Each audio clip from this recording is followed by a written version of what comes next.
This is the Fearless Speakers Podcast with me, Richard Jones, public speaking coach and co-organiser of TEDx Beckenham.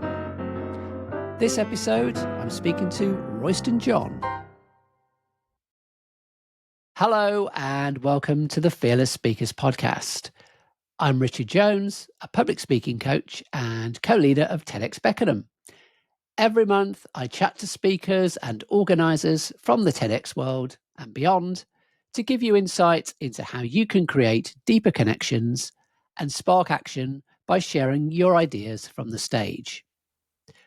In this episode, I caught up with Royston John, one of our first TEDx Beckenham speakers and part of the curation team for our latest event. I asked him about his experience coming to the UK as a young child as part of the Windrush generation, what the experience was like talking about this on stage, and the impact that his TEDx talk has had on affected families since its release in 2023. Let's take a look. So welcome, Royston. Thanks so much. Thank you, Richard. Good to be with you. Yeah, and thanks for coming to my home here. Mm-hmm. That's okay. It's always nice to do it in person. Mm-hmm. So yeah, maybe if we just start off, just a little introduction about yourself, what you do before we get into the TEDx perspective of the podcast. Okay, I'll try and give you a short summary. Okay. Yeah, so my name's Royston John, and I have a career that came through public sector for nearly 30 years. And for the last 25 years, I've been in a self-employed capacity, primarily working as a business coach with organizations and individuals. And alongside that, I run NCBI, the National Coalition Building Institute, which does equalities work, but with an emotional intelligence structure and framework. So it's an unforgettable experience. And I've been doing that for 25 years and I enjoy it. And believe me, every workshop is different. Yeah. So it's rich. Yeah, I love the the emotional intelligence aspect and perspective. So because that's actually how we met, wasn't it? I came along to one of the NCBI workshops. Yes. And maybe let's talk a little bit about that, because it's quite interesting from the perspective of how people get into TEDx as a speaker, because I guess it wasn't even on your radar before. TEDx was not in my psyche in any shape or form. I've since learned people kind of chase it, as it were, but it certainly wasn't in my psyche. So when you asked, would I do a TEDx talk? I thought, what? Who? Where? Well, what's that? It really was that kind of response. Well, obviously, we'll come on to the topic of your talk. Sure. But it wasn't anything that you specifically talked about on the day. But I sense that there was that you had a TEDx talk in you, basically. Right. Yeah. I think when I was asking, so what would I talk about? And you touched on Windrush as the concept, and I thought, oh, okay, right.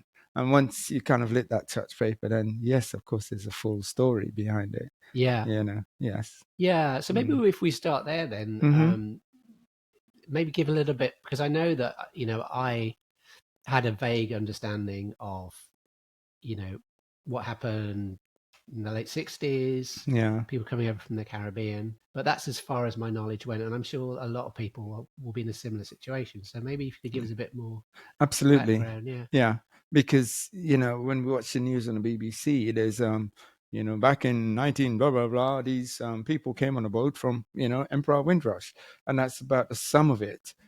People coming from the Caribbean to Britain, but then nobody knows the story behind that and the consequence and the impact of that, because one, everybody who came was invited, and Enoch Powell and other MPs went across the Caribbean inviting people to come and support the mother country, because Britain needs to be rebuilt after the war. So people were coming to fill the gaps in terms of rebuilding Britain. So it was by invitation that people came. Yeah, exactly. And it was made so attractive. We were told the streets of London are paved with gold. And you can still go to the Caribbean today and find people who've never come here who still believe that mantra. the streets of London are paved with gold. So they think we're lying to them when we say, actually, it's a tough place to be. Yeah.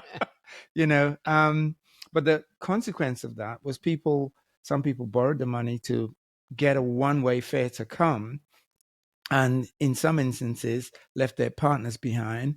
In a lot of instances left their children behind. You know, and my left behind was 4 years. Person I was married to was left behind for 14 years. Yeah. Can you imagine that? You know, a huge impact psychologically, emotionally, and what have you. And for a number of children at the point of coming, their grandparents, who became the pseudo mother, for them was the mother, and they were coming to meet this strange person.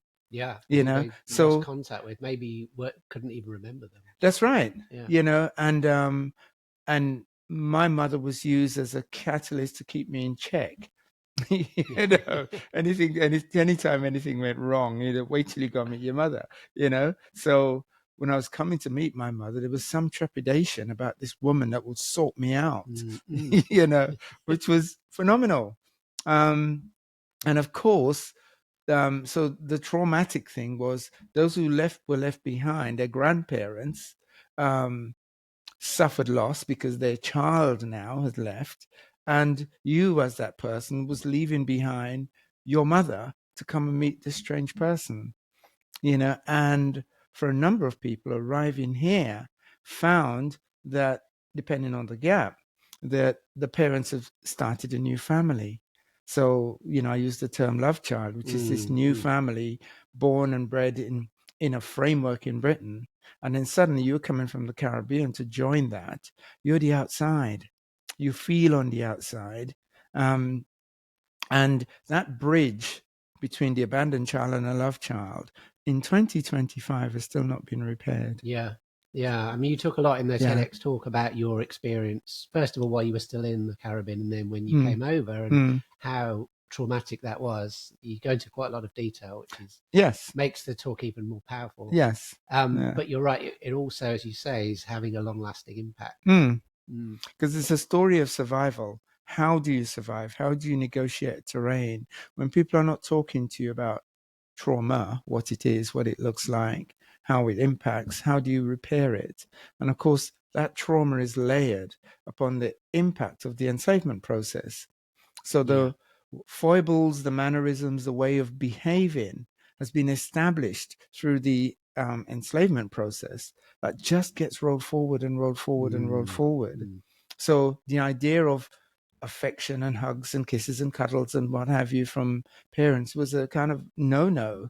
You know, so it just didn't happen, and you didn't see mum and dad do it. So it was outside of your framing, and the idea of being affectionate, you had to learn, you know, and make a decision to learn that as a new way of being. Yeah, which wouldn't have come sort of instinctively. It's not natural. Even the simple thing about, you know, going to an interview and the requirement of an interview process to look into the eyes of the panel is foreign, because the idea, staring an adult in particular in the eye was seen as insubordination. Wow. Yeah. So you had to lower your gaze, you know, as a way of showing respect and value, you know. So having to relearn that and apply that in an interview process, it's huge. Yeah. This is stuff I'm learning now just in this conversation. Yeah. There's so many sort of layers to this. It is completely layered. And one of the other things I know you've told me is that, you know, families have been almost torn apart, but you're helping them to have that rebuilding process. So the TEDx talk has been really instrumental and marvelous in connecting families, because there's a place where you're simply told, just get on with it, just get on with it. So people just get on with it and never stop to think, what's going on? Why am I feeling this way? What's caused what I'm experiencing or have experienced? And then the TEDx come, and they see through my TEDx talk their life story, because there's a parallel. Yeah. Yeah. Oh, right. That's what happened to me. That's what happened to my parents. That's why I'm separated from my sibling. That's why the cousins aren't talking to each other. It suddenly all falls into place and makes sense. So thanks to you, I'm able to tell a story that has supported a lot of people, a lot of people. And a number of invitations have come from that to meet and to have those conversations, to allow people to talk. Yeah, that's wonderful. Maybe give us a little bit of a sense of what that's achieved as well in terms of So outcome. so through that mechanism and others, I've done 3 now, audience with Royston John at Goldsmiths University. Each have been oversubscribed. Yeah, You and I know, came to the first one. yeah. And you came to the first one, and I don't know if you remember when I asked the audience, well, what came up. The first woman that spoke, she said, "Why is it taking so long?" And I said, "What, taking so long for what?" "To give me a chance to bawl," she said. Yeah. Because again, that thing, I've been holding this tension for so long, and suddenly I've got permission to say, "Oh yes, this is what's happened to me." And that's how it's been. We've done 4 Zoom calls, and there was relationship rebuilt on the Zoom call between 2 siblings. There's been tears in the room and on Zoom. And a number of events. So I'm doing something this Friday on the back of that. This is over in Leytonstone, and I'm doing something with the Separation and Reunion Forum, which is a group of psychotherapists that have the conversation about that gap of separation. So one of the terms that they introduce, for example, is barrel children. All right. And the idea is that the children were left behind. Mummy sent a barrel from England with, stuff, with clothes and what have you. And I do remember those barrel arriving and the clothes coming out of the barrel, and the smell of the clothes is different. Yeah. Yeah. And just noticing that smell from England, of stuff coming out the barrel. And of course, it was in Aladdin's cave. You didn't quite know what to find in a barrel. So it was a really exciting thing whenever a barrel arrived. Wow. Yeah. So barrel children was a way of supporting the child in the absence. Wow. Yeah. Yeah. Yeah. And I do remember, when I came to that event, to start with, it was a bit slow of people asking questions, but then suddenly there was this tidal wave of, and I think maybe it's that thing about permission, once one person sees someone else opening up, then they think, oh, I've got the permission to open up. And people have had to hold this for 20, 30, 40, 50 years without being given it expression. So suddenly when you say, well, what's your story? Should I speak? Because most of the time, nobody wants me to speak. Nobody really wants to hear my story, So the idea of me saying, yeah, we do. Come on, it's okay to speak. It's kind of, whoa, which is the secret of the NCBI workshop, getting people into the room and giving people permission to speak and to explore and to share. So it starts slowly, and then people warm up to the idea that, oh, okay, I can say what's going on for me. So the proverbial stone in the shoe, we get to stop and take the stone out of our shoe so we can walk again without that limp. Yeah. Yeah. No, I mean, it's really powerful because I remember, I guess my main motivation for coming to that workshop was I want to learn how to be a better ally, to BIPOC communities, in particular, but I mean, any sort of marginalized community. But then, as you said, actually, I came away saying a lot of things that I probably hadn't said to anybody. Yes. Just because it allowed me that space to express myself. And I've done it publicly, and I've done it in your absence. Acknowledge you as a great example of allyship, because if you hadn't approached me and said, "Do you want to do this TEDx talk?" I would not have spoken so publicly about my Windrush experience. It's contained in an NCBI workshop, but suddenly now it's available on other platforms. There's a TEDx talk that's gone around the world, that people are watching and connecting to. And of course, whenever I speak to people, I say, take this to your family, sit as a family, watch it and have the conversation. So I big you up as an ally, for having lit that touch paper, where my mind wasn't on that as a notion and way of going forward for telling our story. So yeah, which is great. No, I appreciate that Yeah. acknowledgement. So maybe let's talk a little bit about the process itself, because obviously you were no stranger to being in front of people. You've run thousands probably of workshops over the years, and no doubt probably done a lot of speeches and talks. But how did this experience compare to that? Well, the first thing is, once we'd agreed, okay, something about Windrush, I actually went home and I recorded myself on that first take. And from the first take to the end, it didn't vary much. No. Because I wasn't reaching for material. I was just simply telling my story, so that journey is in me. And the opportunity to meet and to practice and rehearse, and it was phenomenal because we were able to support each other in a way that I know some people have gone on to do a second and third TEDx talk, but the first is your icebreaker. And, you've not been there before. So it was a great experience to walk that journey. And, arriving at the place where you think, yep, okay, I know it. It's my story. Yep, that's it. And I think on the day, of course I know it, this is my story, but there's some other bits I wanted to bring into it. And so what that did was created so I want to bring this in. So I'm not just ad-libbing, there's a structure to this, and remembering the sequence and the structure. And you stand on stage and all these people are looking at you and it's kind of, okay, so there are moments you think, am I really doing this? Is this really happening?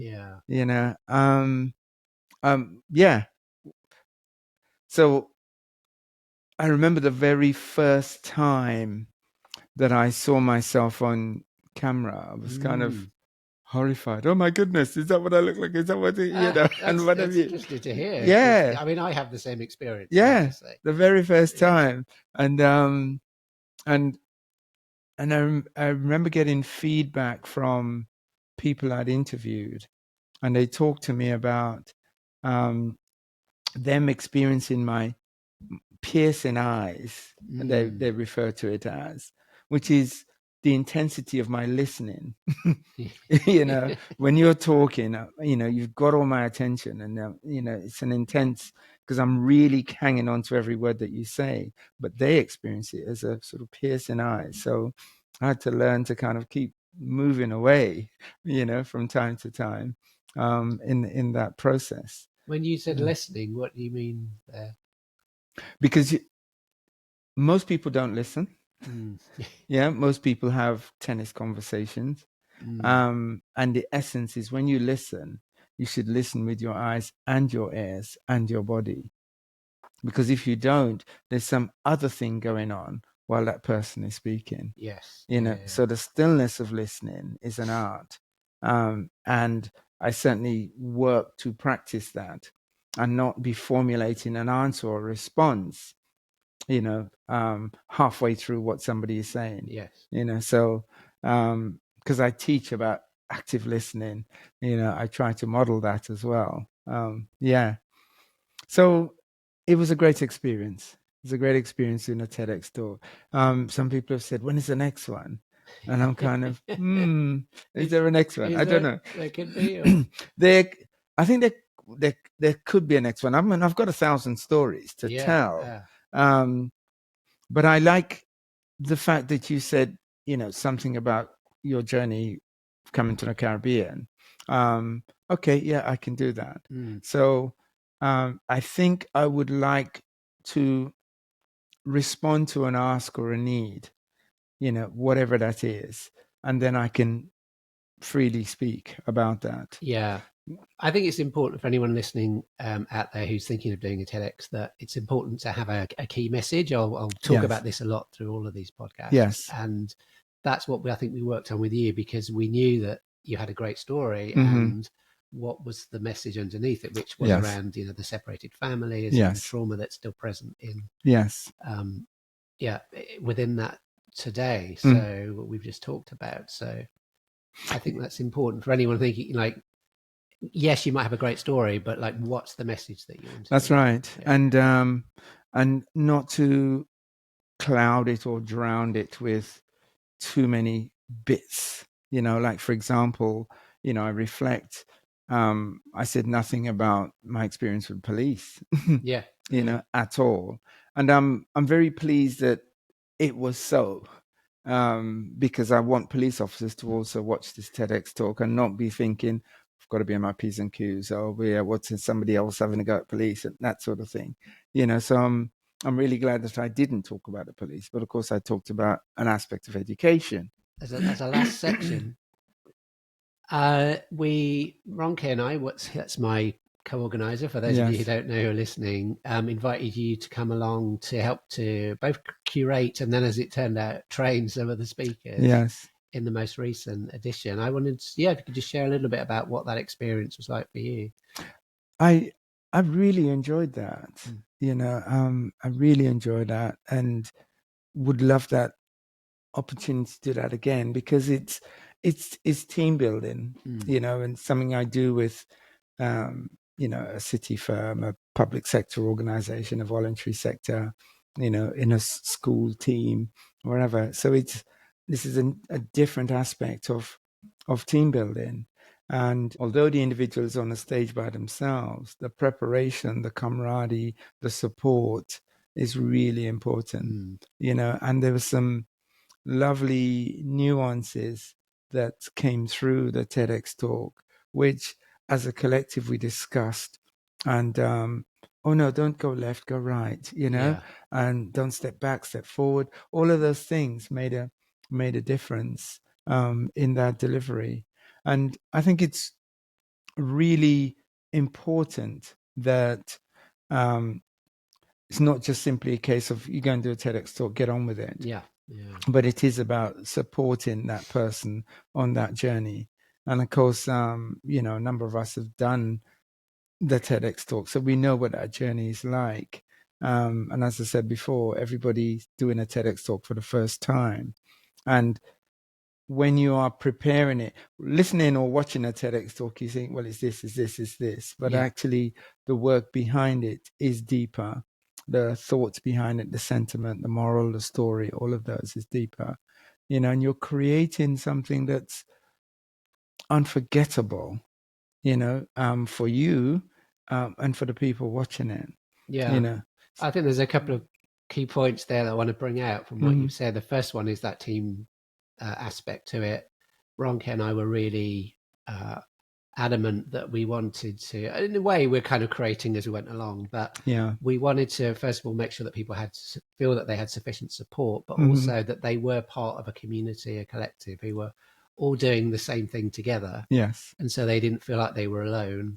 And to some extent, when you're practicing by yourself, you kind of have, it's inevitable that you feel that way to some extent, but we wanted to provide that. And certainly the feedback we've had from both cohorts has been that they've appreciated that. So it's not always the case with every TEDx, as I understand it, but certainly if you're thinking of it, applying to speak at one, finding out about their process, I think would be a good thing to do. And one of the things that happens is that people do their audition and get through in the audition, and as they try to build, they go away from the very thing that got them through the audition. And so there's something about the collective saying, no, what you said in the beginning was right, was perfect. Let's bring the originality of what your message back to the fore.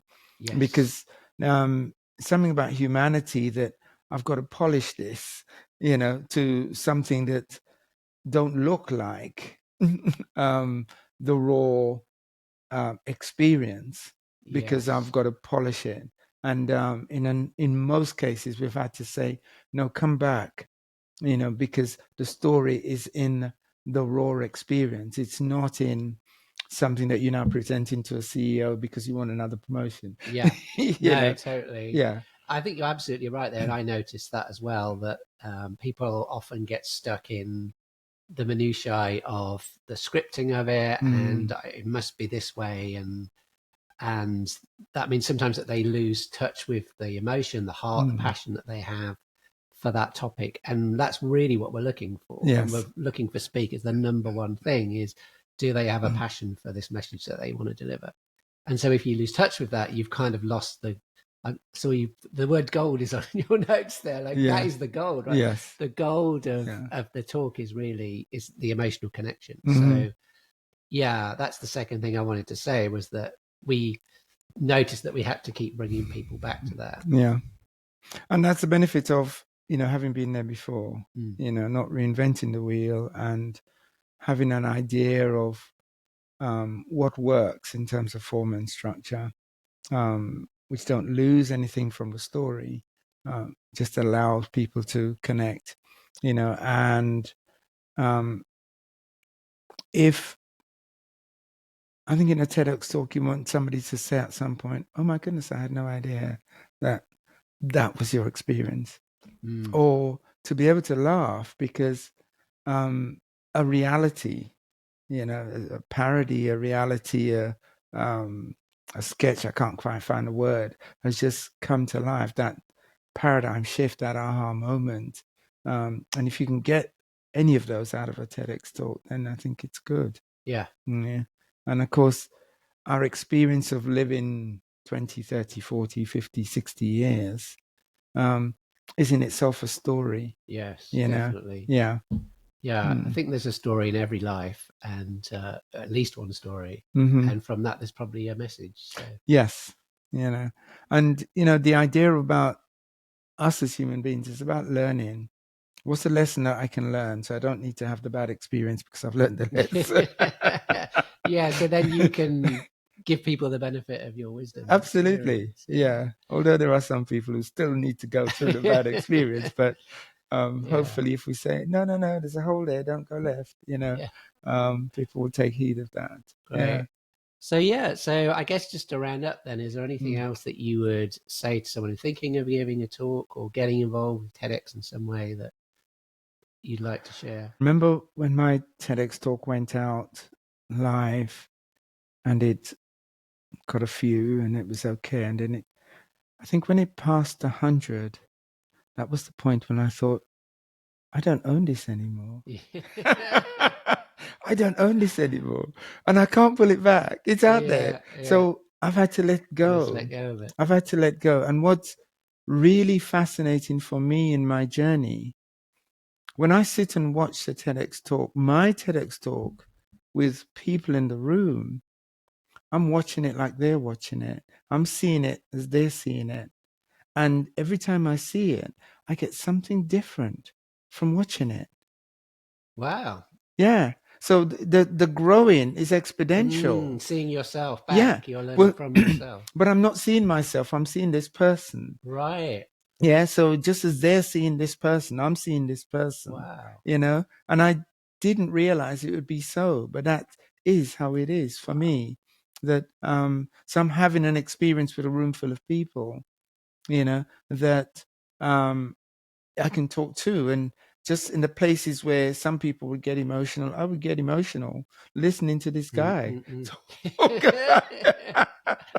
which is something that I couldn't have scripted. Well, it's me, it's my TEDx. No, but it's it's live for me every time I watch it. Wow, that's amazing. Yeah. And I don't know if there's a day when I'll climatize to it all, but certainly every time I've watched it, there's a new experience. There's a feeling. Yeah. So thanks again for joining me, and long may your association with TEDx Beckenham continue. Thank you. Yeah, I'd love to continue to support that capacity. And my final word is that on the day of my funeral, I want my TEDx talk to be shown on the day of my funeral. Oh, that really touched me. Yeah. Because my guess is that I don't know how many people turn up, and what often happens in terms of Black funerals, you'll easily get 100 or 200 people there, so I want even then to influence people to begin to look and to tell their own story, so yeah. Wow. Thanks so much. Very honored. Yeah. My pleasure. Will it get on the curriculum at school rather than this boat came from the Caribbean?